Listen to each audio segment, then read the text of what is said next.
नमस्ते। देवदीदी स्वाध्याय क्लब की तरफ से आप सभी लोगों का स्वागत है। ये सारे सेशंस देवदीदी फाउंडेशन की तरफ से आयोजित होते हैं, जहां हम भारत की सभ्यता संस्कृति के ऊपर कार्य कर रहे हैं। And we are doing a deep study of our shastra. तो हमने 2 वर्ष पहले पूरी वाल्मीकि रामायण का सिस्टमैटिक साइंटिफिक अप्रोच के साथ स्टडी किया था। And this is a group study. तो सब लोग इकट्ठा पढ़ते हैं और फिर हम में से एक जना सेशन लेता है।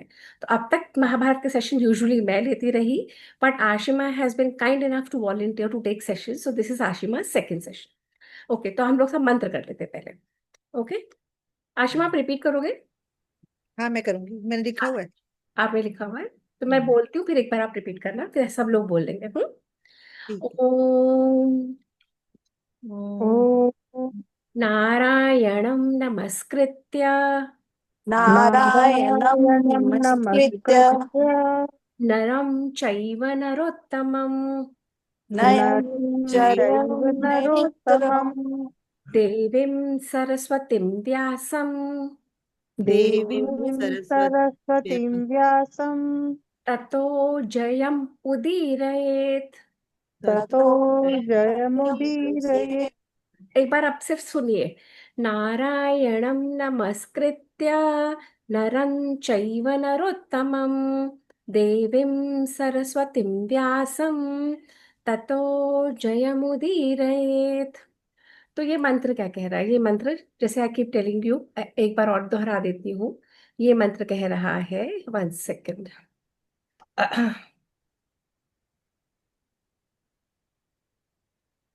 ये मंत्र कह रहा है कि नर और नारायण की लीला को प्रकट करने वाली देवी सरस्वती, जिनकी जिह्वा पे बैठी है, और उनके वक्ता वेद व्यास जी को हम जय करते हैं, हम प्रणाम करते हैं, और जय नाम के ग्रंथ का आरंभ करते हैं। So this Mahabharata that we know today was known as Jay. Jay नाम के ग्रंथ का हम आरंभ कर रहे हैं। और क्यों कर रहे हैं? इसको करने से क्या होता है? What is the benefit? हमें क्यों करना चाहिए? हमें इसलिए करना चाहिए कि हमारी ही अंदर आसुरी प्रवृत्ति, हमारे ही अंदर दैवी संपदा, हमारे ही अंदर the good and the bad, तो हमारे ही अंदर की आसुरी प्रवृत्ति का नाश होता है और दैवी संपद का प्रादुर्भाव होता है। और इसी के साथ हम लोग जो कहते हैं, धर्म की जय हो। जय हो। विजय हो। एक सेकेंड, मैं अपने आप को वो कर लूं, हाईलाइटेड हूं ना, मैं हटा देती हूँ, 1 मिनट। ओके। तो धर्म की विजय विजय हो। हो। अधर्म का नाश। नाश नाश हो। हो। अधर्म का नाश होगा तो धर्म की विजय होगी, जय नहीं, विजय। वी वांट धर्म टू विन, है ना? तो धर्म की विजय हो, अधर्म का नाश हो, प्राणियों में सद्भावना सद्भावना हो। हो। विश्व का, कल्याण कल्याण हो। ये मैंने जोड़ा है, गौ माता की रक्षा रक्षा हो। और गौ हत्या बंद। बंद हो। सनातन धर्म की जय। हर जय। हर महादेव, हर हर महादेव, हर हर महादेव। अब ये जो महाभारत का हम अध्ययन कर रहे हैं, आशिमा हमें पहले से आगे ले जाएंगी। पर हम लोगों ने 17 16 17 में ऑब्जर्व यही करा कि पहले बिल्डअप कर रहे थे। वेद व्यास जी वह है जो महाभारत का उन्होंने संकलन किया। यहाँ पे उन्हें कोई चाहिए था लिखने वाला, उन्होंने गणेश जी का आह्वान करा। गणेश जी वहां पे आए, गणेश जी ने शर्त लगाई कि मेरी लेखनी नहीं रुकनी चाहिए। तो वेद व्यास जी ने कहा बिल्कुल नहीं रुकेगी, परंतु आपको हर श्लोक समझ के और फिर लिखना होगा। तो वेद व्यास जी कुछ ऐसे गूढ़ मंत्र श्लोक बोल देते कि गणेश जी भी सोच में पड़ जाते। तो ये तो हुआ एक एक ये पार्ट। सेकंड, ये कहाँ हो रहा है? ये सब हो रहा है नैमिषारण्य में। नैमिषारण्य क्या है? जैसे अब जो फॉरेस्ट है, वैसे नैमिषारण्य भी एक एक तरह का वन है। और वहां पे क्या हो रहा है? वहां पे शौनक ऋषि अपने शिष्यों को के साथ यज्ञ कर रहे हैं। कैसा सत्र, कैसा यज्ञ? जो 12 इयर्स का सत्र होता है। हम आजकल कहते हैं ऑक्सफोर्ड और कैम्ब्रिज और अलग अलग यूनिवर्सिटीज, हमारे यहाँ सारे विश्वविद्यालय पहले थे। तो ये एक ऐसा सत्र है जहाँ पे 88,000 लोग रह रहे हैं, पढ़ रहे हैं, यज्ञ कर रहे हैं, एंड फॉर 12 लॉन्ग ईयर्स। और जब उन लोगों को अवकाश मिलता है, तो वो लोग आपस में वार्तालाप करते जैसे आप और हम कर रहे हैं। तो वहां पे आए थे वैशंपायन ऋषि। जैसे ही वैशंपायन जी आए, सबने कहा कुछ बताइए कैसे हैं आप, क्या करके आ रहे हैं। वैशंपायन जी ने वो शेयर करा, क्या, जो हो रहा था जन्मेजय के सत्र युग। यह सबको क्लियर है? जन्मेजय के सर्प यज्ञ में जो हो रहा था। बोल अब दिया। जन्मेजय के सर्प यज्ञ में का क्या हो रहा था? जन्मेजय कर रहा था एक यज्ञ सब सर्पों को नष्ट करने के लिए। और वहां पे क्या हो रहा था, वहां पे वेद व्यास जी स्वयं थे। उन्होंने अपने शिष्य को कहा, वहां पे भी समय मिलता था बीच बीच में, तो जन्मेजय कहते थे I want to know, I want to know कि मेरे एंसेस्टर्स ने ऐसा क्या किया जो इतने ब्रेव, इतने पावरफुल, और सडनली महाभारत का युद्ध हुआ, सब खत्म हो गए। तो वहां पे वैशंपायन जी लोमहर्षण जी वो सुना रहे हैं जो वेद व्यास जी ने रचा। तो ये दो जगह साइमल्टेनियसली चल रहा है। और तीसरा कहाँ चल रहा है? यहाँ, यहाँ पे जो हम वार्तालाप कर रहे हैं। अब यहाँ पे आशिमा कंटिन्यू करेंगी। आशिमा आ जाइए, एक second. I was just trying to build it up. हाँ जी, बोलो आशिमा। थैंक यू सपना जी। आपने लास्ट सेशन में ये डिस्कस किया था कि किस तरह ये 100 भाई थे, दुर्योधन वगैरह के नाम बताए थे आपने सारे। और आज मैं उसके आगे चल रही हूँ कि राजा पांडु के साथ क्या हुआ। In the meantime Yudhishthira और दुर्योधन ये बिल्कुल साथ साथ जन्म लेते हैं। वो कैसे होता है? क्योंकि राजा पांडु की वैसे अपनी कोई भी संतान नहीं थी। तो राजा पांडु की संतान क्यों नहीं थी, यहाँ से शुरू करते हैं हम।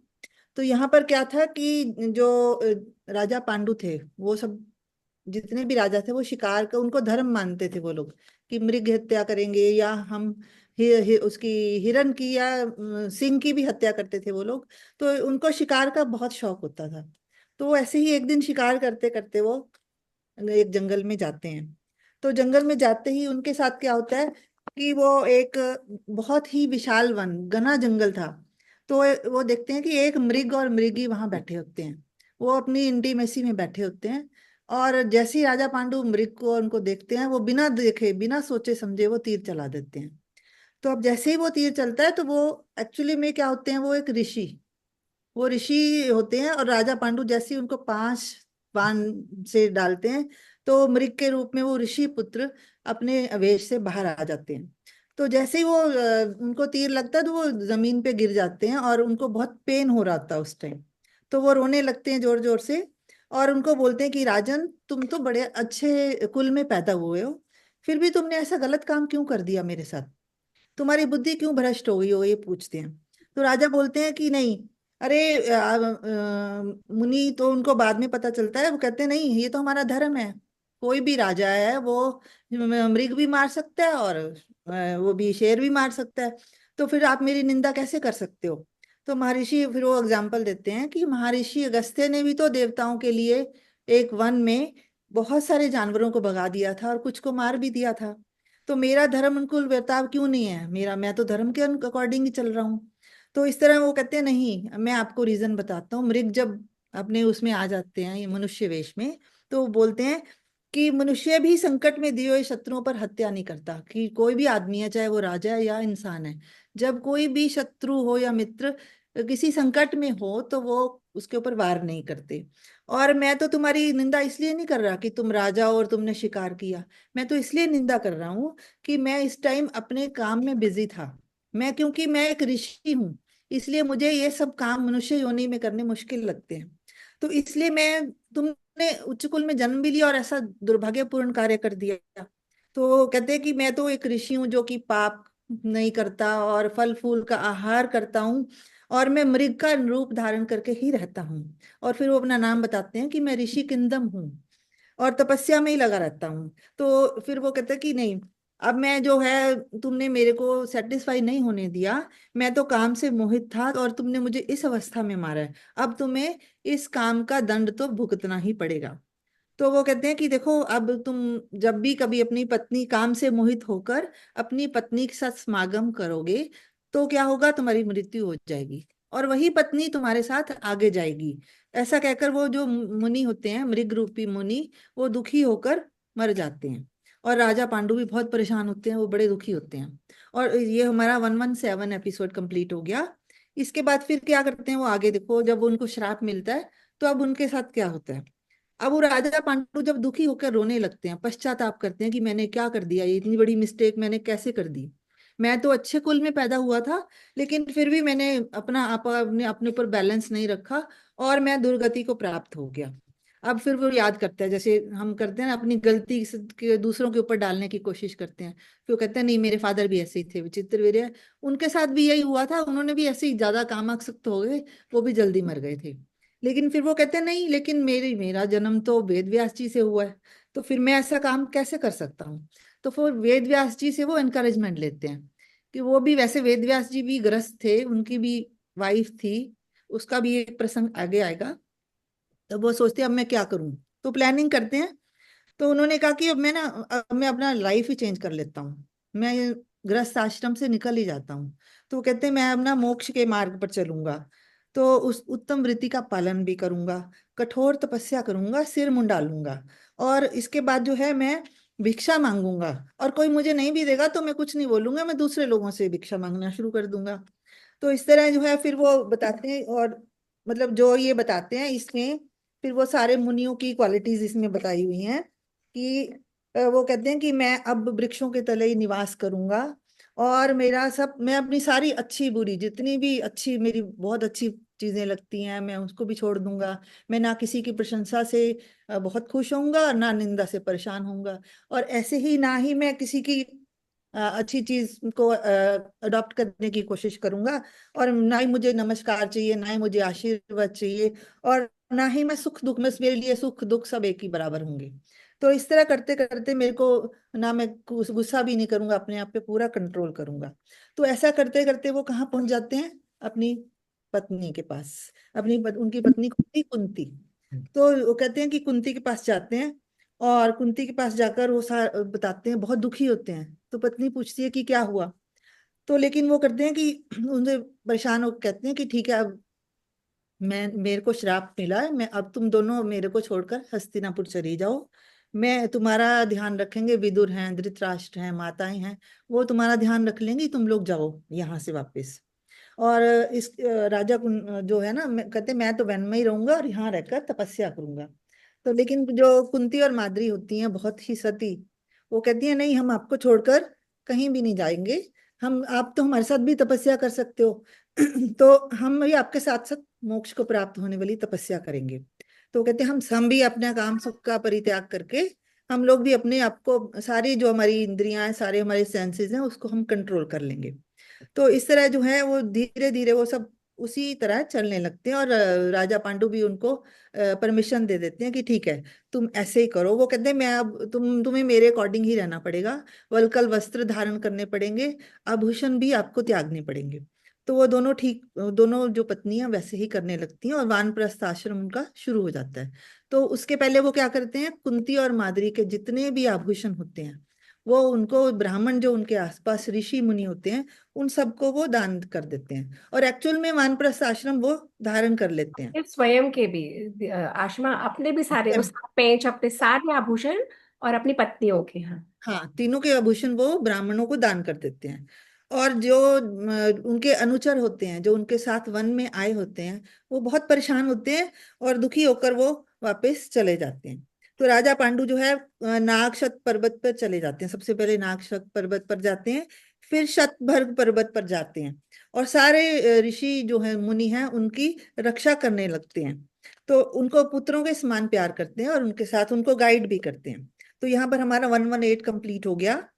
अब जन्मेजय फिर पूछते हैं आगे, तो पूरी स्टोरी वो कहते हैं कि आगे क्या हुआ। तो जन्मेजय वैशंपायन जी उसको बताते हैं कि वहां पर राजा पांडु जो होते हैं क्या करने लगते हैं, सारे ऋषियों में जब इतनी तपस्या करते हैं, तो उनके बहुत खास हो जाते हैं, और वो इतनी घोर तपस्या करते हैं।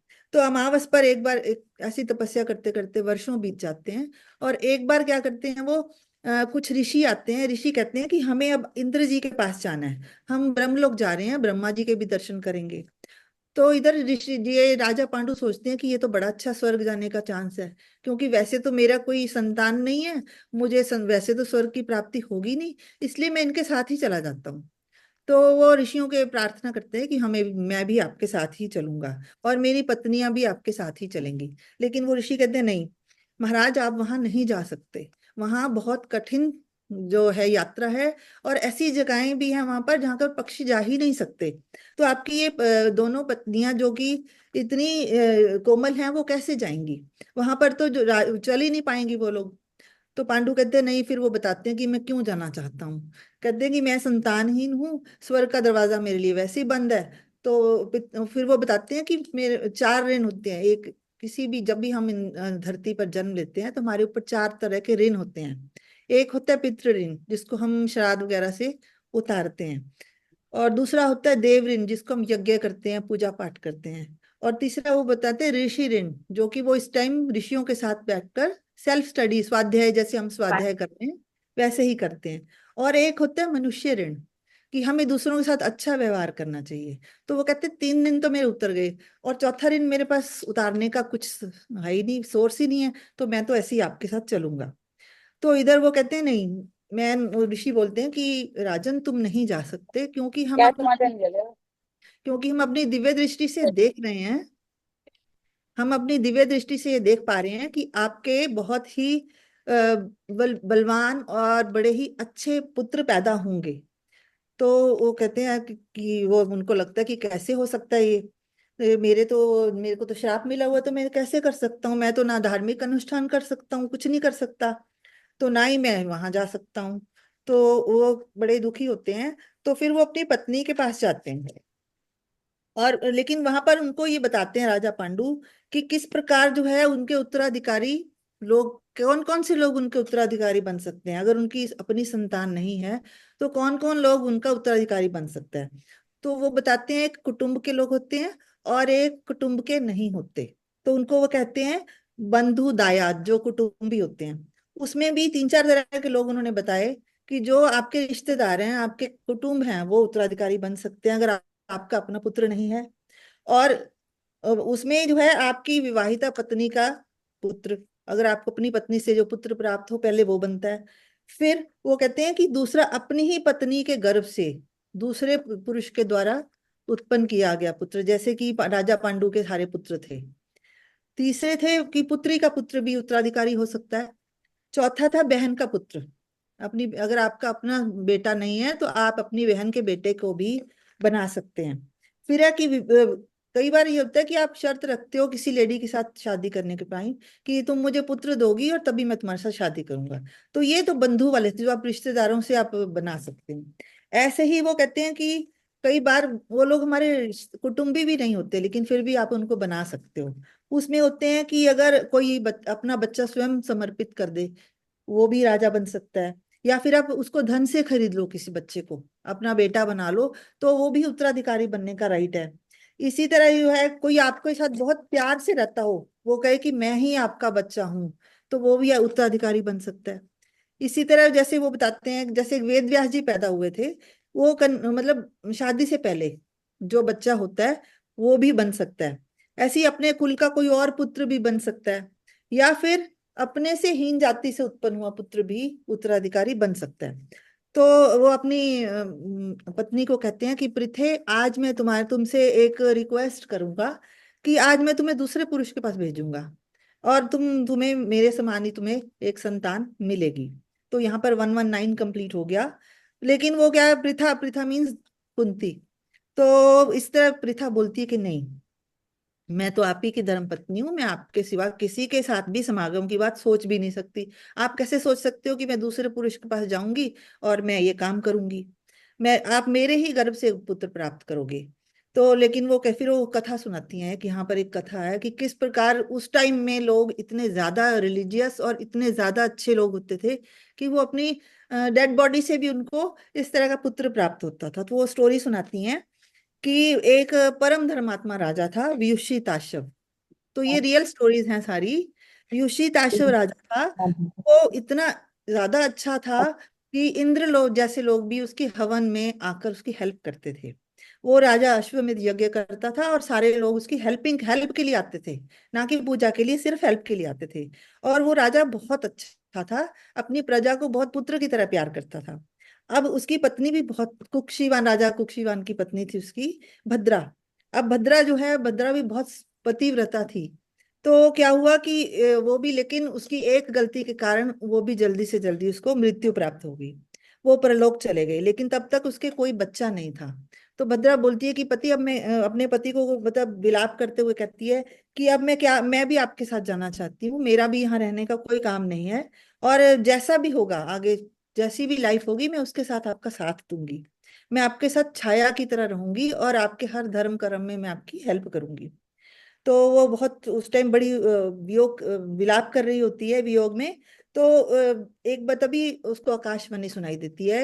वो कहते हैं कि भद्रे, चारू हंसनी उसको कहते हैं, वो नाम भी मतलब इतने अच्छे अच्छे नाम है इसमें, चारू हंसनी। तो वो हंसनी, चारू हंसनी, पृथे, मतलब भद्रे, और बहुत अच्छे अच्छे नाम इसमें लिखे हुए हैं।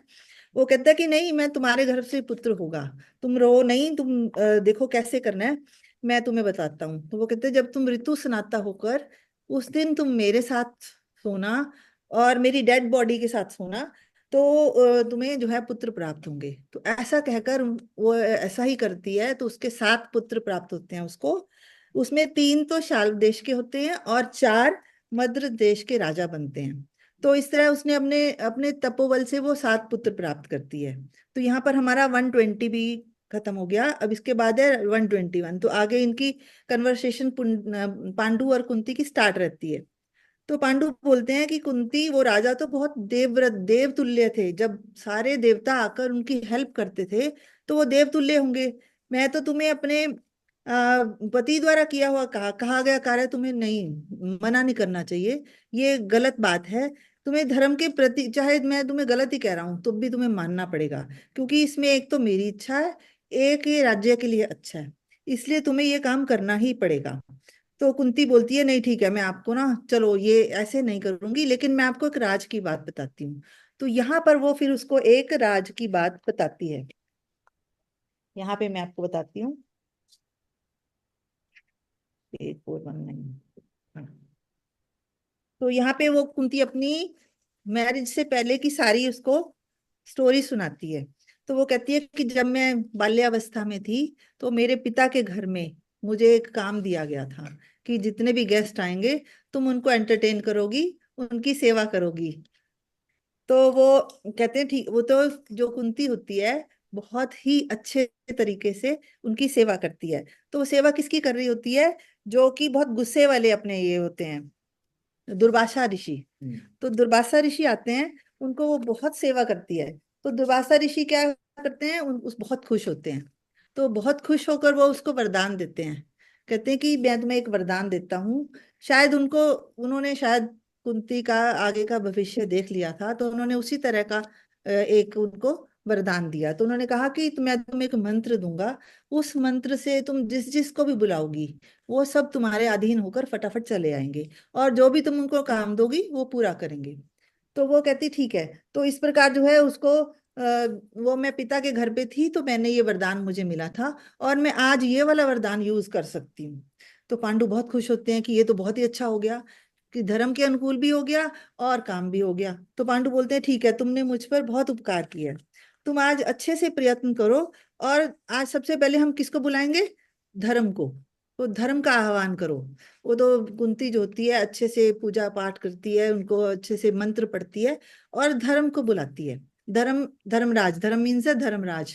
तो धर्मराज आते हैं, और धर्मराज कहते हैं कि जो धर्मराज का पुत्र होगा वो हमारा कुरुवंशियों का धर्मात्मा ही बनेगा। तो ऐसे करने से कुंती वैसे ही करने लगती है। और कुंती के करने से जैसे ही वो धर्म पूजा उपहार अर्पित करती है और दुर्वासा का मंत्र उच्चारण करती है, तो मंत्र बल से आकृष्ट होकर भगवान तेजस्वी विमान में बैठकर वहां पहुंच जाते हैं। अब कुंती क्या करती है, उनसे कहती है कि वो पूछते हैं कि बताओ मैं तुम्हारी क्या इच्छा पूरी कर सकता हूँ। तो वो कहती है कि आपको मेरे को एक पुत्र देना होगा अपने समान। तो वो, जैसे हमने वैसे देखा हुआ है सीरियल्स में या पढ़ा हुआ है कि उनको वैसे ही वो लाइट देते हैं और वो पुत्र पैदा हो जाता है, ऐसा नहीं था। अब इसमें ये क्लियर होता है कि वो उसके साथ समागम करती है तभी उसके पुत्र प्राप्त होता है। तो जैसे ही पुत्र, वो शुक्ल पक्ष की पंचमी तिथि को युधिष्ठिर पैदा होते हैं। तो उसके बाद आकाशवाणी होती है कि ये जो पृथ्वी पर बहुत ही तेजस्वी, पराक्रमी, सत्यवादी, धर्मात्मा राजा बनेगा। और वन तीनों लोकों में इसको बहुत ख्याति प्राप्त हो गई। और हमें पता है कि एक युधिष्ठिर ही ऐसे थे जो कि शरीर के साथ स्वर्ग गए थे। तो ये अभी जगह है उसके पास, कोई भी जाते हैं लोग वहां पर, तो ये अभी भी जगह है वहां पर, सरोवर है जहां से वो डायरेक्ट ऊपर चले गए थे। तो उसके बाद राजा पांडु कुंती से कहते हैं ठीक है, अब मुझे एक पुत्र तो प्राप्त हो गया, अब जो है, अब मुझे एक धर्मात्मा बच्चा मिल गया, अब मुझे एक बलवान बच्चा भी चाहिए। अब सारा धर्म से काम नहीं चलेगा, मुझे बलवान भी चाहिए। तो कहते हैं अब तुम ना, वायुदेव शायद बहुत बलवान है, तुम उनका आह्वान करो। तो वो कहते हैं ठीक है। तो वो क्या करते हैं, वायुदेव को कुंती फिर से आह्वान करती है, उनको मंत्र उच्चारण करती है। तो इस प्रकार कुंती जैसी ही उनको आह्वान करती है, वायुदेव मृग पर चढ़कर कुंती के पास आकर पूछते हैं, बताओ मैं तुम्हारे लिए क्या कर सकता हूँ। कुंती बोली है कि मुझे आप अपने जैसा एक पुत्र प्रदान करो, तो जो जो कि महाविशाल काय महाबली हो। तो ठीक है, वो ऐसा ही होता है। और जो वो कहती है कि ऐसा पुत्र होना चाहिए जो सबके घमंड को भी चूर कर दे। तो वायुदेव, ठीक है, वायुदेव उसको तथास्तु कहते हैं। और इस प्रकार कुछ टाइम के बाद वायुदेव भीम का जन्म होता है। और जन्म लेते ही उस टाइम फिर क्या होती है, एक बहुत अच्छी घटना होती है। वो घटना क्या होती है कि जब भीम 10 दिन का होता है, 10 दिन के बाद वो एक गांव बाहर वन से जा रहे होते हैं, इतने में एक शेर आता है। शेर बहुत जोर से चीखता है, तो वो कुंती डर जाती है। जब कुंती डरती है तो वो भूल जाती है कि उसके पास भीम बच्चा भी उसकी गोद में है। तो वो क्या, उसको गलती से वो गिरा देती है। वो एक बार तो डर जाती है, लेकिन वो जब देखती है कि भीम कितना स्ट्रांग है, उसके गिरते ही चट्टानें भी टूट जाती हैं। तो वो बड़ी हैरान होती है कि सचमुच मेरा पुत्र जो है बहुत ही स्ट्रांग है। तो फिर उसके बाद अब राजा पांडु का लालच खत्म नहीं होता। वो कहता है ठीक है, अब मेरे पास बलवान बच्चा भी हो गया, धर्मात्मा भी हो गया, एक ऐसा चाहिए जो कि जिसमें दोनों क्वालिटीज हों। अब तुम क्या करो, इंद्र इंद्र को बुलाओ। तो अब देवराज जो है कहते हैं भीमसेन के, तो ठीक है, वो कहती ठीक है, एक और पुत्र प्राप्त हो जाएगा। तो वो इंद्रदेव की अब क्या करते हैं पांडु, अब कुंती की बजाय वो खुद आराधना करने लगते हैं। वो इतनी कठोर तपस्या करते हैं, एक टांग पे खड़े होके वर्षों तक कठोर तपस्या करते हैं। तो इस प्रकार जैसे ही वो इतनी तपस्या करने के बाद वो इंद्रदेव आ जाते हैं और बोलते हैं ठीक है राजन, बताओ तुम्हें क्या चाहिए। तो वो बोलते हैं कि मुझे आपके जैसा एक पुत्र चाहिए। तो वो ठीक है, वो कहते हैं ठीक है, तुम्हें मैं एक बहुत ही अच्छा पुत्र दूंगा, जो कि तीनों लोकों में विख्यात होगा, शत्रुओं का नाश करेगा, और मित्रों सबको बहुत खुशी देगा, पूरे मित्र हों शत्रु हों सबको खुशी भी देगा, साथ में ब्राह्मणों को बहुत इज्जत देगा। तो पांडु कुंती से कहते हैं कि ठीक है, अब तुम, मेरा काम हो गया, अब तुम बुलाओ इंद्रदेव को और एक पुत्र प्राप्त करो। तो वो ऐसे ही होता है कि वो फिर उसका वो होता है फागुन मास में, फागुन नक्षत्र में अर्जुन का जन्म होता है। और उसका पहला नाम फागुन ही पड़ता है, क्योंकि वो फागुन में जन्म लेता है। तो उसी समय एक आकाशवाणी होती है, क्योंकि वो इंद्र का बेटा होता है, इसलिए वो कहते हैं इसका नाम अर्जुन होगा, जो कि बहुत तेजस्वी भी होगा, पराक्रमी भी होगा, और यशस्वी भी होगा, अजय होगा, इसको कोई भी नहीं जीत पाएगा। और ये सारे राज्यों को एक बार दोबारा से जीतेगा, खोई हुई प्रॉपर्टी फिर से इसको मिल जाएगी। और ये भगवान शंकर से एक पाशुपत अस्त्र भी, ये जाते हैं जब महाभारत के युद्ध से पहले ये लोग, अर्जुन तपस्या करने जाता है कैलाश पे, वहां से इसको पाशुपत अस्त्र भी प्राप्त होता है। तो इंद्र की आज्ञा से वो दैत्यों को भी मारते हैं, और दिव्यास्त्र भी इनको बहुत सारे मिलते हैं। तो इंद्र आदि देवता को बहुत खुश होते हैं, और सारे देवता अर्जुन की प्रशंसा करने लगते हैं। तो यहाँ पर इतने सारे नाम है कि जब अर्जुन पैदा होते हैं तो कितने लोग उनके दर्शन करने के लिए आते हैं। तो ये आप खुद पढ़ सकते हैं, मारीच, अंगीरा, पुलस, कृतु, दक्ष, गंधर्व, अप्सराएं, सारे रुद्र, सारे आदित्य, सारे वसु, दोनों अश्वनी कुमार, वासुकी नाग, आरुणी, जो जितने गरुड़, सब ये सब उनके दर्शन करने के लिए आते हैं, सारे देवता आते हैं दर्शन करने के लिए। तो ये पूरा पेज सिर्फ उसी चीज का कि कितने लोग अर्जुन के दर्शन करने के लिए वहां पर उपस्थित होते हैं, कि अर्जुन कितने महान होते हैं। तो अब इस प्रकार जो है देवता विमान और पर्वत पे खड़े थे, जैसे ही जन्म होता है सब लोग दर्शन करने के लिए आ जाते हैं। तो पांडवों के प्रति सबकी बहुत ज्यादा, क्योंकि पांडु पुत्र थे इसलिए हम उनको पांडव कहते हैं, तो सबकी रिस्पेक्ट बढ़ गई। तो अब जो लेकिन पांडु था उसका तो, और उसको तो और लालच हो रहा था कि नहीं और बच्चे होने चाहिए। और वो कुंती से कहता देखो, अब ठीक है, अब तुम 3 पुत्र हो गए मेरे, लेकिन मुझे और बच्चे चाहिए। लेकिन कुंती कहती है नहीं, इसके बाद तो अगर ऐसा होगा तो मेरे ऊपर तो लांछन लग जाएंगे, मुझे कोई करेक्टरलेस कहना शुरू कर देगा। अब मैं ये काम नहीं करूंगी। तो पांडु सोच के चुप हो जाते हैं। लेकिन क्योंकि अभी और आगे इसकी स्टोरी है कि अब कुंती के 3 पुत्र हो गए, दूसरी कौन सी थी उनकी वाइफ? माद्री। अब माद्री को भी लगता है कि अब मेरे भी तो बच्चे होने चाहिए। तो माद्री कुंती से कुछ नहीं कहती, और सिर्फ पांडु को एक दिन कहती है कि देखो, आप बेशक मुझे संतान उत्पन्न नहीं कर सकते, मुझे इसका कोई दुख नहीं है, लेकिन मैं अपने आप को उससे, कुंती से ज्यादा श्रेष्ठ समझती हूँ। मैं पटरानी बनने लायक हूँ, लेकिन क्योंकि वो मेरे से बड़ी हैं इसलिए मैं ऐसे ही रहती हूँ।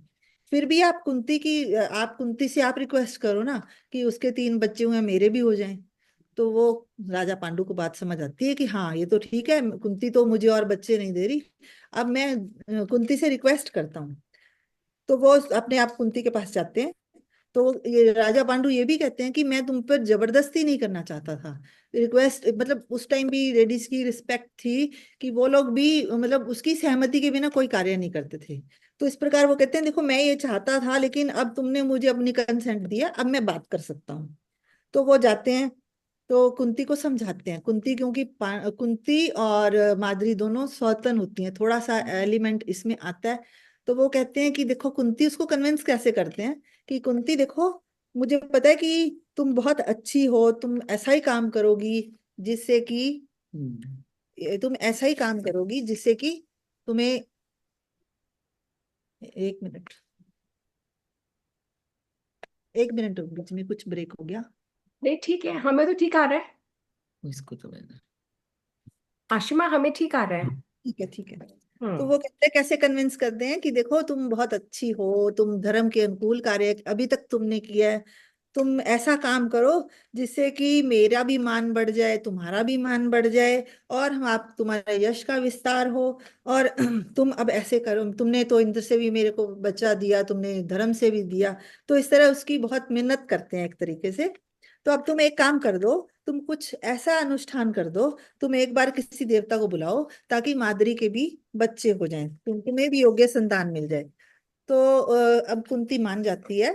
कुंती जो है अश्विनी कुमारों को बुलाती है। अश्विनी कुमार कौन थे? देवताओं के डॉक्टर्स कहते हैं हम उनको। तो अश्विनी का उनको बुलाती है। तो इस प्रकार फिर उसके 2 पुत्र पैदा होते हैं, नकुल और सहदेव। तो आकाशवाणी अब इन बालकों के लिए क्या कहती है कि ये बहुत गुणवान और बुद्धिमान होंगे। और सारे बालकों का वो नाम रखते हैं, 5 बच्चों का नाम रखते हैं, 3 कुंती के और 2 माद्री के। युधिष्ठिर सबसे बड़े वाले का, फिर भीम, फिर अर्जुन, और माद्री के पुत्र थे नकुल और सहदेव। अब ये सारे पुत्र बहुत अच्छे थे, और इनको सारे जितने ब्राह्मण ऋषि थे इनको शिक्षा दे रहे थे। तो सब, पांडु भी बहुत खुश होता है, अपने बच्चे उसके बड़े होते रहते हैं और वो बहुत खुश होता है। तो पांड्या जो राजकुमार जैसे जैसे बड़े होते जा रहे हैं, तो ऋषि उनको अपने पुत्रों की तरह रखते हैं। अब उधर जो है, क्या होता है, जो एक वृषि वृष वृष्णवंशी, वृषणवंशी कौन थे? यदुवंशी जिसको हम कहते हैं, जो कि राजा ययाति का एक पुत्र था, उसी के वंशज थे ये ऋषिवनी। तो वो जो होते हैं वो उसमें सबसे कौन से ज्यादा, कृष्ण और बलराम उसी बड़े वंश में पैदा होते हैं। तो ये उसके, आपको शायद आप लोगों ने महाभारत देखा हुआ, तो कृष्ण कुंती को बुआ कहते थे। तो इस प्रकार जो है वहां के लोग जो सोचते हैं वो बहुत सोचते हैं कि अब हमारा राजा पांडु इतने अच्छे हैं, लेकिन श्राप मिलने के कारण वो तपस्या ही करी जा रहे हैं, तो हम कब मिलेंगे उनसे।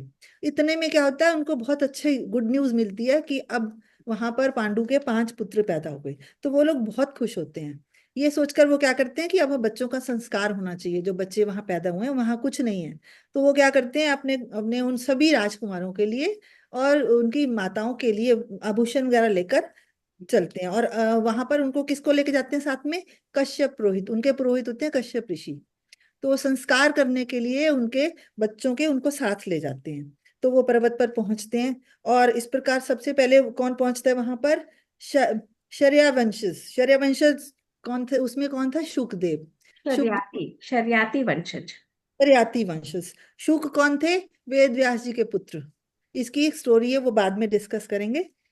तो वो उनकी क्या क्वालिटी थी? वो धनुर्विद्या में बहुत ही ज्यादा एक्सपर्ट थे।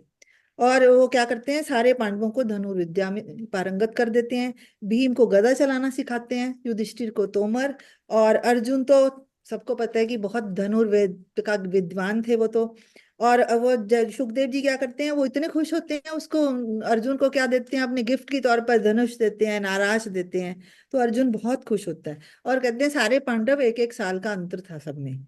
और राजा पांडु भी इस तरह अपने बच्चों को इतना वीर बलवान इंटेलिजेंट देखकर और हर रोज खुश हो रहते हैं। लेकिन अब इसके बाद क्या होगा, हमेशा खुशी नहीं रहती, खुशी के बाद एक सारा, अब महाभारत, एक्चुअल महाभारत अब यहाँ से स्टार्ट होगी। अब क्या होगा कि एक जब अर्जुन 14 वर्ष का हो जाता है तो वो यहाँ पर one, next time, next time है ना, वो नेक्स्ट टाइम के लिए ना, आज थोड़ी है। नहीं आज ही है। अच्छा, तो कहाँ पे, तुम कहाँ तक कर रही हो? मैं 127। One one twenty 7। अच्छा, करो, हाँ। ठीक। तो इस अब अर्जुन कितने वर्ष का हो जाता है, 14 वर्ष का। तो जो सबसे बड़े वाले युधिष्ठिर हैं वो 15 के होते हैं। तो वहां पर क्या होता है, ब्राह्मण लोग आते हैं और कुंती कहाँ बिजी होती है, ब्राह्मणों की सेवा करने में, उनको भोजन कराने में। लेकिन पांडु को वो देख नहीं पाती।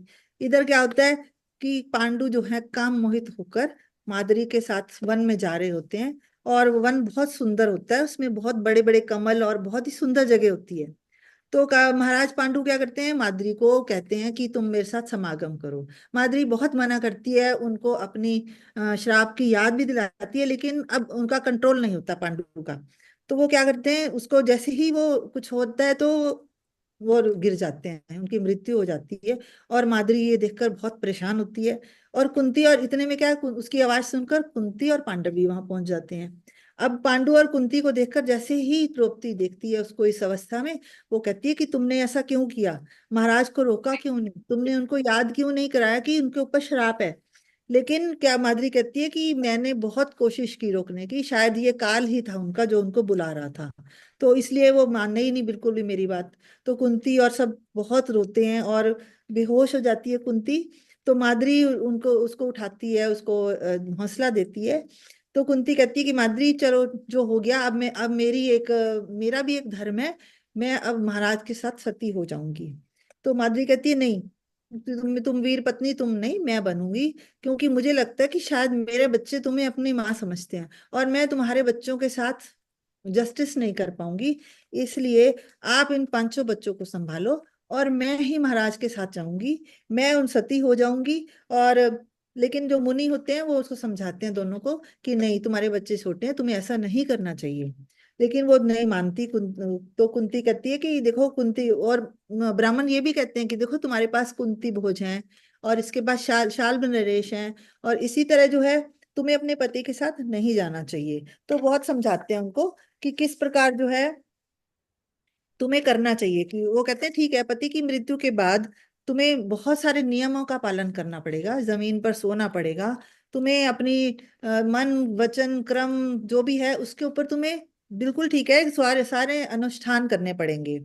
तुम्हें खट्टा मीठा नहीं खाना, तुम हमेशा उसी काम में लगे रहोगे। लेकिन वो नहीं मानती। कुंती कहती है कि ठीक है, मैं मानती हूँ कि मैं पांचों बच्चों का ध्यान रखूंगी।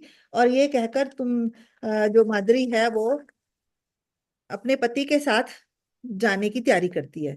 तो इस प्रकार जो है वो किस प्रकार माद्री अपने पुत्रों को कुंती को सौंप देती है और युधिष्ठिर को कहती है कि अब तुम ही माद्री के पुत्रों के तुम ही पिता हो और कुंती ही इनकी माता है। तो उनको समझ, क्योंकि तुम धर्मवान हो इसलिए तुम्हें धर्म से मुंह नहीं मोड़ना चाहिए। तो कुंती बोलती है कि भाई तुम बहुत धन्य हो, तुमने कुंती को बोलती है माद्री कि तुम धन्य हो, तुम्हें ही सारा कुछ देखने को मिलेगा, तुम माँ हो, तुम गुरु हो, मैं अब आज्ञा चाहती हूँ तुम्हारी। तो ऐसा कहकर वो पांडु के शव के साथ ही चिता पर बैठ जाती है। और कश्यप ऋषि जो आए होते हैं वहां पर, वो उसका दाह संस्कार कराते हैं। और पर युधिष्ठिर जो है बाकी के सारे काम करता है। तो इसके बाद स्टार्ट होता है 125 एपिसोड। तो उसमें क्या है, जन्मेजय अब तपस्वियों को सलाह देते, सभी तपस्वियों से सलाह करते हैं कि अब ये राजा, वैशंपायन जी बोलते हैं जन्मेजय जी को, बताते हैं कि ये देखो, ये राजा पांडु जो जितने ऋषि आपस में बोल रहे होते हैं, तो वो कहते हैं कि देखो राजा पांडु की धरोहर हमारे पास है। और अब हमें कुंती को, पांचों पुत्रों को और माद्री और पांडु की अस्थियों को लेकर हस्तिनापुर जाना चाहिए। तो उसी टाइम जैसे ही सोचते हैं तो वो जाकर हस्तिनापुर की ओर चलने लगते हैं। थोड़ी दूर जाकर पहुंचते हैं तो द्वारपाल मिलते हैं उनको, और उनको सूचना देते हैं कि हम लोग आए हैं। तो सारी जैसे ही वो, क्योंकि उनको सूचना मिल चुकी होती है, इसलिए जितने भी लोग होते हैं, स्त्रियां पुरुष ब्राह्मण क्षत्रिय शूद्र वैश्य और भीष्म पितामह विदुर गांधारी दुर्योधन आदि सारे पुत्र जो हैं, उन महर्षियों के दर्शन करने भी आते हैं। और भीष्म फिर सबको बताते हैं कि 17 दिन पहले ही पांडु और माद्री परलोक सिधार गए। और वो कहते हैं कि आज से क्या होगा कि माधुरी जो भी आवश्यक काम होंगे माद्री के और पांडु के, वो हम करेंगे। और अब वो कहते हैं हमें कुंती और उसके 5 पुत्रों को अपना लेना चाहिए। तो सारे लोग वो फिर कहते हैं कि आज से सब लोग जमीन पर सोएंगे, और जितने भी काम होंगे वो सब हम मिलकर करेंगे, जितने श्राद्ध कार्य होते हैं। तो 125 खत्म हो गया, यहाँ पर 126 है। यहाँ पर धृतराष्ट्र कहते हैं विदुर को, या कहते हैं कि यार तुमने क्या क्या काम करने हैं, जितने प्रेत कार्य करने हैं वो आप करें। तो माधुरी और सारे कैसे काम करते हैं, वो जितनी उनकी अस्थियां हैं उनको एक सोने के कलश में रखते हैं और एक अच्छी सेफ जगह पर रख देते हैं। और कहते हैं पांडु और माद्री के लिए आपको बहुत पशु रत्न दान करो, धन दौलत जो भी आप अन्न जो भी आप ब्राह्मणों को दान करना चाहते हो करो, और इन अस्थियों को अच्छे से रखो। तो वो धीरे धीरे करके भीष्म के स्थान साथ जाकर उसको पवित्र स्थान पर रख देते हैं, और उनको पुष्पों और गंधों के साथ एक, अब क्योंकि उनको विसर्जन करना है, इसके बाद 12 दिन के बाद वो विसर्जन करने जाते हैं। तो वो एक शिविका लेते हैं, शिविका में उन दोनों की अस्थियां रखते हैं और उनको चंदन का लेप लगाते हैं, और सब लोग शिविका के साथ साथ चलते हैं। और वो क्या करते हैं, चंदन का लेप लगाकर सोने के कलश में गंगा जल भी छिड़क कर और मंत्रोच्चारण करते हुए सभी पांडव उनको जलांजलि देते हैं, और पुरोहित लेकर उनको जाते हैं। तो माता अंबालिका इस तरह की कंडीशन देखकर बहुत दुखी होती हैं, और 12 दिनों के बाद सारा जितना भी खुशी के काम होते हैं उसको बंद कर देते हैं, और सब लोग रोते हुए दुख में वो लोग चलते हैं। तो सारे पांडव भीष्म कुंती फिर क्या करते हैं, श्राद्ध दान करते हैं, उनका पिंड दान जिसको हम कहते हैं, दान आदि कर्म करते हैं। और श्राद्ध की मात अब क्या है, व्यास जी यहाँ होते हैं उस टाइम। व्यास जी जो बड़े दूरदर्शी होते हैं, क्योंकि उनको आगे भविष्य का भी पता होता है। तो वो क्या, अब जैसे ही उनकी अस्थियां विसर्जन होती हैं तो अपनी माता के पास चले जाते हैं, और अपनी अंबालिका और अंबिका के पास भी जाते हैं। तो उनको कहते हैं, उनको समझ आ जाता है कि अब यहाँ पर क्या होने वाला है। तो वो माता के पास जाके कहते हैं कि माता अब आपके सुख के दिन बीत गए, अब आप बहुत ही गलत समय आ रहा है, भयंकर समय आ रहा है। अब दुर्योधन धर्म कर्म खत्म हो जाएगा और दुर्योधन का बोलबाला होगा। अब क्या होगा, कौरवों के साथ कौरव जो हैं वो पांडवों के साथ बहुत गलत गलत काम करेंगे। आप इतना भयंकर संहार होगा, युद्ध होगा, आप उनको नहीं देख पाओगी। इसलिए आप योग परायणा बनकर वन में चलो। तो जो वेद व्यास जी हैं अपनी माता को और अंबिका अंबालिका को लेकर वन में चले जाते हैं, और वो कहते हैं कि वहां पर जाकर वो तपस्या करते हैं, और वहीं पर उनको मृत्यु प्राप्त होती है। तो इधर जो है सारे कौरव और पांडव सब धीरे धीरे बड़े होने लगते हैं। तो भीमसेन इसमें कौन सबसे ज्यादा बलवान था, भीमसेन। वो इतने बलवान थे कि वो, लेकिन मन के अच्छे थे। वो क्या करते, आवाज नहीं आ रही। मैं कह रही हूँ या 127 को नेक्स्ट टाइम के लिए रखते हैं, क्योंकि यहाँ पे एक ब्रेक आ जाता है। वो लोग ठीक बात जब बच्चे बड़े हो रहे हैं, तब वो नेक्स्ट टाइम की कंटिन्यूटी में आ जाएगा सारा। है, ठीक है। है ना? हाँ, तो 126 तक करते हैं। ठीक है। 127 को नेक्स्ट टाइम ले लेंगे तो वो पूरा कंटिन्यूटी में आ जाएगा तुम्हारा, ठीक है। बच्चों के सारे बुझी कर क्या करें आप। ठीक है, तो यहाँ पर वो फिर यहाँ पर हम कर लेते हैं कि वो लोग वन में चले जाते हैं और संन्यास ले लेते हैं, और उसके बाद जो है यहाँ आगे हस्तिनापुर में क्या क्या होता है इसके बाद हम कर लेते हैं डिस्कस। एब्सोल्युटली। ऐसे पॉइंट पे ब्रेक करना चाहिए जहाँ लोगों की क्यूरियोसिटी बनी रहे। है ना? ये हाँ। ये समझ गई हो, तभी मैंने तुमको यहाँ पे रोका। Very well done Asha, very well done, you done a good job. अच्छा, आप लोगों को किसी को कुछ कहना है तो you all can share right now. Manju, आपको कुछ कहना है? मंजू जी, इंदू, कुछ कहना चाहते हो? मेरे मन में ये प्रश्न आ रहा था कि माद्री ने सती प्रथा क्या उस समय भी प्रचलित थी? जो हम कहते हैं कि ऐसा नहीं था, पर अगर माद्री सती हुई है तो सती प्रथा को थी। अच्छा, सती ये मेरे प्रथा मन में लेकिन प्रश्न कंपल्शन नहीं थी, मर्जी से थी।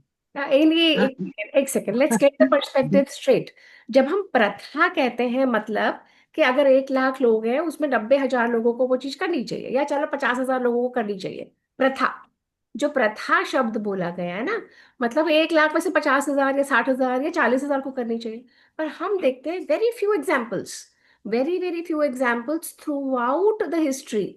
दशरथ गए, 3 रानियां थी, कोई भी नहीं गया। प्रथा होती तो वो भी जाते, है ना। इसी तरीके से विचित्रवीर्य मरे, चित्रांगद मरे, अंबिका अंबालिका नहीं गई। शांतनु गए, ये सत्यवती नहीं गई। इसी तरीके से जो भी हम देखें, तो अंग्रेजों ने क्या करा हमारे साथ, अंग्रेजों ने they picked up the points they wanted to pick, उनको इन्फ्लेट करा हमको हीन दिखाने के लिए।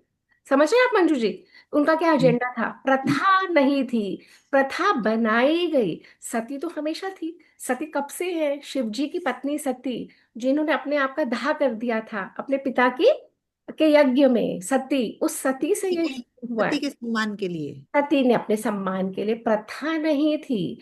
परंतु Madhuri was guilty, Madhuri was guilty of what, जानते हुए कि उसके पति के साथ ये हो जाएगा, शी लेट थिंग्स हैपन, है ना। हम्म, तो वो हम्म, गिल्ट भी जो है अंदर से खा जाती है। प्लस माधुरी न्यू कि वो जो सौतन के साथ उनका है, और माधुरी में इतना बड़प्पन नहीं था कि वो पांचों को अपना बना सके, उसने एक्सेप्ट किया। इसलिए माधुरी चोज टू गो, प्रथा नहीं थी, है ना। ये हमें क्लैरिटी आ गई ना। अच्छा, 2 4 बातें हैं जो मैं शेयर करना चाहती हूँ, जो जो मैंने मेरी रीडिंग में आया, और जो कुछ कुछ हम सबसे रह जाता है। सबसे पहले हमें ये समझना होगा कि जो पांडव हैं, they are not normal human beings. बार बार इसमें दिया गया है देव उपमा, मतलब देवतुल्य, मतलब देवताओं के समान। पांडवों का जो वर्णन दिया गया है वो देवताओं के समान है। उनकी उत्पत्ति भी एक एक पर्टिकुलर देवता से की गई है, for a larger reason, and the reason is rajya. सबसे पहले पांडु कहता है कि राज्य करने के लिए हमें धर्म सबसे पहले जरूरी है। धर्म होगा तो राज्य सकुशल चलेगा, नहीं तो अधर्म में आप देख रहे हो कि पाकिस्तान में क्या हाल हो रहा है, या वही भारत है वही पाकिस्तान है, पाकिस्तान में क्या हाल हो रहा है जब अधर्म फैल जाता है। तो सबसे पहले धर्म चाहिए, फिर हमें बल चाहिए। तो इसलिए वायु देवता को इन्वोक किया। पांडु ने ये सब कुछ अपने से ज्यादा राज्य के लिए सोच के किया, तभी देवताओं ने उनका साथ दिया। तभी दुर्वासा ऋषि ने कुंती को वो मंत्र दिए, क्योंकि ऋषियों की दृष्टि में पास्ट प्रेजेंट और फ्यूचर रहता है। वो जानते हैं कि ऐसा ऐसा होने वाला है, तो उसके लिए ये उपाय हम कर सकते हैं, जिसके लिए वेद व्यास जी ने उपाय करे। और पांडवों को और ये धृतराष्ट्र को और पांडव को और विदुर को। तो there is certain things which are beyond human intellect. तो ये बियॉन्ड ह्यूमन इंटेलेक्ट वाली चीजें ही हैं। जो एक एग्जाम्पल आया था व्यूताश्व, शायद यही नाम है, कि एक व्यूषित। हाँ, व्यूषिताश्व, एक मृत शरीर के साथ सगमागम करके कोई रानी कैसे बच्चे पैदा कर सकती है। पर टेक्नोलॉजी कई बार उस लेवल पे होती है जहां आप और हम अभी नहीं है, जहां पे आप और हम अभी नहीं समझ पाते। डजेंट मीन कि वो एग्जिस्ट नहीं करती, डजेंट मीन कि वो नहीं है, पर आज नहीं है उपलब्ध। जैसे 20 साल पहले ये नहीं था, 20 ईयर्स अगो हम ऐसे कम्युनिकेट नहीं कर पाते। आज 20 ईयर्स बाद इट सीम्स सो इजी। आप अपने घर में बैठे हो, मैं अपने घर में, और आप अपने शहर में, मैं अपने शहर में, और आप अपने देश में, मैं अपने देश में। Today we can do it, earlier we could. So एक तो ये है कि महाभारत एस्टैब्लिश करती है फॉर्मली कि पांडव देवताओं की संतानें हैं। They are born with superhuman feats, they are born with intellect and with bravery and with things जो देवताओं से आती है। और ये सारा एक एजेंडा के तहत चल रहा है। क्या एजेंडा है? महाभारत का फील्ड में अधर्म का नाश होना है। तो उसी एजेंडा के तहत युद्ध, दुर्योधन और उसके वो 100 भाइयों का जन्म, उसी एजेंडा के तहत ये सब कुछ प्री प्लान्ड चले जा रहा है। एक ही स्थान पे इतने लोगों का मिलना और एनहाइलेट होना। तो देवताओं की संतानें ये हैं। इसमें जो इंटरप्ले दिखाते हैं सौतनों के बीच में, माद्री का और कुंती का, कि माद्री डायरेक्ट नहीं बोलती कुंती को, क्योंकि ढा होता है, एक एनवी होती है, एक जेलसी होती है, वो पांडु के थ्रू चलती है। और कुंती भी कहती है मैं तो ठगी गई, मेरे से एक बार मांगा और एक ही शॉट में 2 बच्चे पैदा कर लिए। सो ह्यूमन इमोशंस कैसे चलते हैं वो दिखा रहे हैं। The end the way they have stage the whole thing, और जो the way they are narrating it, it's absolutely beautiful. Hmm. Ashima ने बहुत सारा कवर करा 40-45 पेजेस में से, पर इतना सारा, बहुत सारा पढ़ना पड़ता है तो हम इतना सब भूल पाते हैं। I really recommend every one two read it. आज हम 17वें या 18वें सेशन पे हैं। आप में से कितने लोगों ने महाभारत अपने घर पे मंगाई है, पहले मुझे बताओ। बस ये खोल रही हूँ सबके लिए, आई वॉन्ट टू नो। नहीं तो फिर हम लोगों का करने का कोई फायदा नहीं है ना, मतलब I am not here just to say और आप लोग सुनो और भूल जाओ। I am not here for that. मैं तो अपना अध्ययन करती रहूंगी, आशिमा अपना अध्ययन कर रही है। अगर हम लोग जरा भी सीरियस हैं अपने प्रति, अपने शास्त्रों के प्रति, आई वॉन्ट टू सी महाभारत की फर्स्ट कॉपी सबके घरों में। और नहीं तो फिर ये सेशंस करने का कोई सेंस नहीं है। I am very clear about it. पढ़ने के बाद ही समझ आता है। अगर आप लोग नहीं इसमें रुचि लेना चाहते, आप लोग 1 घंटा दे रहे हैं, पर उस 1 घंटे का उपयोग भी होना चाहिए ना। उस 1 घंटे के लिए हमें भी फील होना चाहिए ना कि you all are serious about it now. So Indu ji दोनों, इंदू गोयल और इंदू गुप्ता, संक्षिप्त महाभारत पहले पढ़ी है, संक्षिप्त महाभारत। से कुछ नहीं होता, संक्षिप्त में कुछ नहीं है। नहीं। संक्षिप्त में कुछ नहीं है। देखिए, क्या? अब हम इस मोड़ पे पहुंच चुके हैं कि मैं कह सकती हूँ कि महाभारत मुझे देखनी है। महाभारत नहीं देखनी तो हम सेशंस क्यों करें? हम तो अपने लिए अध्ययन कर ही रहे हैं। आप मुझे रीजन दो कि हमें क्यों करना है, मुझे क्यों करना चाहिए या आशिमा को क्यों करना चाहिए। I want to know. Mahabharata में क्या हुआ था, सब क्या हुआ, ये सब समझने के लिए। नहीं, बहुत सारी नई चीजें हैं। मतलब वो तो मैं भी सरप्राइज थी कि हम कहते नहीं ऐसा ही होता है, आप लेकिन नहीं सोच सकते, आप गधा घोड़ा एक बराबर नहीं कर सकते। एक कॉफी के प्राइस पे एक महाभारत मिल रही है, अगर आप लोग अपने घर में उतना भी नहीं कर सकते मंगाने के लिए, तो हम ये सेशंस क्यों करें? I want to know. मैं एक चीज बताती हूँ कि पहले मुझे भी लगता था शायद महाभारत घर में नहीं रखनी चाहिए, लेकिन मेरी 1 साल से घर में रखी हुई कुछ नहीं हुआ। ये तो अंग्रेजों का वो था। आप अपने शास्त्र से, अपने ज्ञान से दूर रहोगे, आप ब्रेन वॉश रहोगे, कॉलोनाइज्ड रहोगे, अंग्रेजी में सोचोगे, अंग्रेजी बोलोगे, अपने ही ग्रंथों से दूर करा दिया और हम हो गए। हम बहुत प्रसन्न हैं। पर आज 17 सेशंस करने के बाद, वाल्मीकि रामायण का अध्ययन करने के बाद, महाभारत का अध्ययन, मुझे रीजन चाहिए कि हम ये क्यों करें। Continue. I want to know. Even I have better things to do in life, lots of things. मेरी लाइफ तो बहुत बिजी है, सभी की होती है, मेरी भी उतनी बिजी है। नहीं, आपको और ये पारुल आप ये भी सब समझिए। ये सब नहीं कहना चाहिए, इसलिए क्योंकि जो ज्ञानी होते हैं वो तो बता दिया, जिसने धारण किया किया, और नहीं किया तो नहीं किया, वो उसके नहीं ऊपर है। नहीं, तो हमारी टीचर कहती है ना ना ना, ये कावर्ड का इजियर वे आउट है। हमने तो कह दिया जिसको लेना है ले, हम भी यही कहते थे, अभी भी यही हिंदी करूंगी। हिंदी में पढ़ अगर सकते हो। आप अगर आप महाभारत मंगा भी लोगे और खोलोगे भी नहीं तो क्या? ये आप वाली मंगा ये लो बात है ना कि आप मंगाया और उसका कुछ नहीं किया, तो कोई लाभ नहीं है। हाँ, मैं तो मंगा जो के फैशन सजा होता दिया। है। ये मंगा के सजा दिया बस, जी सपना ने बोला है तो भैया मंगानी पड़ेगी, नहीं तो सपना तो नाराज हो रही थी, मंगा नहीं दिया तो मैंने। मजा आएगा पढ़ने में। देखिए, मैं तो मैं फैशन हम की बात हम आपने। हम मोटिवेट कर सकते हैं। हमें हाँ। हमारे गुरुओं ने मोटिवेट करा था, हम एक माध्यम बने हैं मोटिवेट करने के लिए। बाकी सबकी अपनी अपनी जर्नी, पर मैं सिर्फ मोटिवेट कर सकती हूँ। यहाँ जो आप सुन रहे हो 40 मिनट में, वो एक 1% भी नहीं है जो हम शेयर कर आशिमा बता सकेंगे। Not even 1% we can share, we don't have that ability. इतने सारे नाम थे, पूरे पेज 2 पेज के, मैं बता ही नहीं पाऊंगी इतने सारे। कोई भी नहीं बता पाता, तो हम आपको मोटिवेट कर रहे हैं। ऐसा कुछ नहीं है कि हम नहीं करेंगे, हम कर रहे हैं क्योंकि परमात्मा करवा रहा है। हम फिर भी करेंगे क्योंकि हम चाहते हैं कि इस ये ज्ञान से ये लोग जुड़े। ये यही मैं कहना चाह रही हूँ। नहीं, मैं समझती हूँ मंजू जी, मुझे भी 30-35 वर्ष हो गए अध्ययन करते हुए। आज आज जाके इस मुकाम पे ये कहने की क्षमता रख पा रही हूँ। नहीं तो हम यहाँ में, हमें तो गुरु क्या कहते हैं, तुम अपना कार्य करे जाओ, जिसको लेना होगा लेगा, नहीं लेना होगा नहीं लेगा, वही सोच के कर रहे हैं। परंतु एक सर्टेन पॉइंट पे हम मोटिवेट कर सकते हैं, आपको कह सकते हैं कि महाभारत मंगाइए, प्रथम प्रथम अपना ये वाला जरूर मंगवाइए, प्रथम वाला रखिए घर में। आप एक एक पन्ना खोल के, अगर हर रोज, मैं घबरा रही थी, आशिमा ने पिछली बार जब अमेरिका गई, इससे कहा कैसे करेंगे, मैंने कहा आशिमा मैं ग्रंथ देख के घबरा रही हूँ, नहीं हो पाएगा। पर आज 17 हो गए ना, जब हो हम जाए। कोशिश करेंगे, प्रयत्न करेंगे, होंगे। But we all have to be true to our selves. बार बार ग्रंथ में आता है स्वाध्याय, स्वाध्याय, और ये 1 घंटा इज नॉट स्वाध्याय। ऋषि ऋण। हर रोज आप एक पन्ना दो पन्ना पढ़ोगे, पट हो जाएगा। So everyone, I I I can just request, बाकी सब आप लोगों के हाथ में है। अब हम कॉफी पीने जाते हैं, हम कपड़े खरीदते हैं, हम पोटलीज और बैग्स और मिरर वर्क लेते हैं पारुल, और हम न जाने कितने अंबार से अलमारियों को भर लेते हैं अपनी, यूं ही छोड़ के चले जाएंगे सेकंडों में, अगर हम लकी रहे तो। और नहीं तो घिसट घिसट के घिसट घिसट के, और सिर्फ ये ज्ञान हमारे साथ जाएगा, ना पति ना बच्चे ना ये घर ना ये बार, कुछ नहीं, नथिंग। जो हमने यहाँ पे पकड़ लिया यहाँ, और उसकी कृपा रही तो वही जाएगा और कुछ नहीं जाएगा। और हमें, हम में से किसी को नहीं पता हम रात को सो के इसी शरीर में सुबह उठेंगे कि नहीं, पता है हमें? पता है क्या? जल्दी बताओ। मैं नहीं। आपसे कुछ बात करना चाहती है। हाँ नहीं, मैं तो बस सपना जी जो आप कह रही है ना, मैं सेम चीज अग्री करती हूँ कि आई थिंक, बिल्कुल मैंने भी नहीं ली फ्रैंकली, मेरा सेकंड सेशन है आज।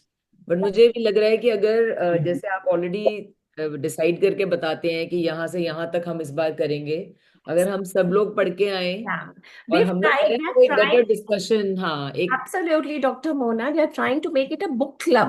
अब हाँ खरच एग्जैक्टली, स्वाध्याय क्लब, इसका हाँ पर्पस डिफीट होता है जब लोग पढ़ के नहीं आते। ये सेशन यहाँ नहीं है कि हम आए और पढ़े और बोल दें और सब ऐसे बैठ के सुन रहे हैं। हाँ, नहीं वो भी स्टोरी जैसे हो जाता है, फिर नहीं तो और अच्छी डिस्कशन होती है। we all have to be intellectually stimulated. हाँ I have a नहीं, shastra. We हाँ all have to do it. And जो कर रहा है वो अपने लिए कर रहा है, किसी की गति किसी के साथ है नहीं, पति बच्चों की भी हमारे साथ नहीं, हमारी भी नहीं, जर्नी अपनी ही है अकेले की। सही So बात। I can just motivate, you know. I I can think just we all request, I can, yeah, I agree, can just we all request. Agree, we all And agree. I'm happy that at least Ashima is doing it. I want yes, Aru to do a session. I want Induji to do a session. I want Manjuji to do a session. वो कब इतनी अच्छी possible है? Points लिखी हैं। खुद अध्ययन करेंगे, खुद नोट्स बनाएंगे, खुद बोलेंगे, और आप देखोगे जब जिस दिन आप सेशन लोगे, आपका वो ज्ञान कितना पक्का हो जाएगा। आउट ऑफ ऑल 17-20 सेशन आपको एकदम याद आ जाए जब मैं हम। आपको एक चीज शेयर करती हूँ कि मेरा योगा वाला जो लड़का आता है सुबह, वो पंडित है। अब मैं जैसे ही मैं उसको आप आज किया तो उसको कई चीज, ये याति का जो आपने करवाया था ना, श्राद्ध वाला हमने किया था, तो मैंने उसको स्टोरी समझाई सारी। कहता है मैडम ये तो मुझे पता ही नहीं था कुछ भी। किसी को नहीं पता, पुरोहितों को पंडितों को नहीं पता, क्योंकि पढ़ते नहीं है। एनीवे, जर्नी हम लोगों की है, जो हम ये 6-7 लोग यहाँ जुड़े हैं, जो बाद में यूट्यूब पे देखेंगे, जो फेसबुक पे देखेंगे, हम मोटिवेट कर सकते हैं। और ये सेशंस की सार्थकता तब होगी जब आप लोग महाभारत का अध्ययन स्वयं करें। इतना ही और डिस्कशन होगी, कुछ पॉइंट्स आपको पता चलेंगे, कुछ हमें पता चलेंगे, नए पॉइंट्स पता चलते हैं इससे। एब्सोल्युटली। देखो, जितनी भी बार मैं पढ़ूंगी मेरा दिमाग उतनों में ही जाएगा। आशिमा ने डिफरेंट पॉइंट्स पिक करे, आप डिफरेंट करोगे, वो डिफरेंट। जब ये ग्रुप डिस्कशन होता है, ये मनन होता है, इससे हम ग्रो करते हैं। बहुत नई चीजें हमें भी समझ आती हैं। चलिए, आज के लिए मैंने बहुत मोटिवेट कर लिया। किसी को कोई और पॉइंट पे बात करनी है पारुल? आई बेटर सी अ महाभारत ग्रंथ, पहला this thing at your place, okay? प्रथम खंड। सपना जी आ रही है तुम्हारे घर डिनर पे? तुम म्यूट पे हो। मैं म्यूट क्यों? म्यूट पे हो। मैं नहीं म्यूट पे। नहीं, मैं मंगाती हूँ, मैं जरा लिंक उसका करके ना, गीता मैंने कहा प्रेस चलो। गोरखपुर, आशिमा लिंक डाल देना दोबारा। गीता प्रेस हाँ, गोरखपुर प्रथम खंड मैं मंगाई। कह रही फर्स्ट को मंगाती हूँ। है एंड मैंने उसमें ये उसका भी लिया था, मैंने वाल्मीकि रामायण। रामचरितमानस का मानस भी मैंने वाल्मीकि खरीदा था। रामायण। अब हमें क्या हाँ, करना है? देखो, मेरा क्या एम, हाँ, मेरा ये एम है कि हमारे बच्चे, हमारे बहू बेटे पोता पोती कम से कम इस ग्रंथ को जाने तो सही कि ये भी कुछ है। हमारे घरों में नहीं है, हमारे घरों में क्या है? हमारे हिंदुओं के घरों में क्या है? कोई ग्रंथ नहीं। कोई, हम क्योंकि हमें फ्री छोड़ दिया गया है। पूजो तो ठीक, नहीं पूजो तो ठीक, पढ़ो तो ठीक, नहीं पढ़ो तो ठीक। अच्छा, मंदिर में नहीं आना, कोई बात नहीं बेटा। अच्छा, मन नहीं करा, कोई बात नहीं बेटा। अच्छा, ये नहीं, अरे, तो किस तरीके के संस्कार हम उनको देके जा रहे हैं? जमीन जायदाद घर मकान दे दोगे, मिनटों में उड़ा देंगे। उनको तो, वो तो वेट ही कर रहे हैं कि कब आप जाओ, कब उनका होए। सबके घर वाले वेट ही कर रहे होते हैं। यही है ट्रुथ। कुछ समय फोटो लगी रहेगी, मिनटों में उड़ जाएगी।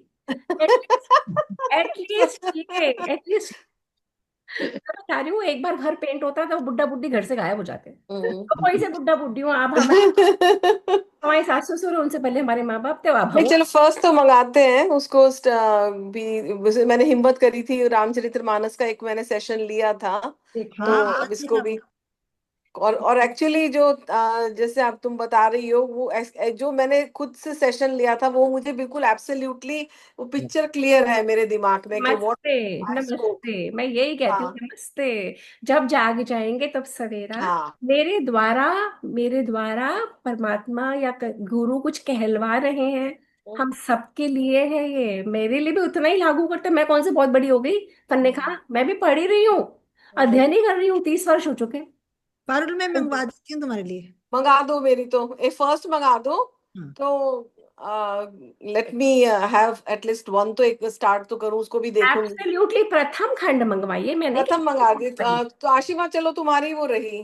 ठीक है। प्रथम हाँ आसमा मेरा भी मंगवा देना चलो। हिंदू के लिए भी मंगवाइए। और ये दूसरी हिंदू कहाँ गायब हो गई? हाँ जी, मेरे लिए भी मंगवा दीजिए तीन फर्स्ट से वाला। मंजू आपके के लिए आशिमा भी मंगा मुझे दो, देगी मैं मंजू जी के लिए भी मंगा इंटरनेट दो, तो मंजू पहुंच। जी के लिए मेरी तरफ से है।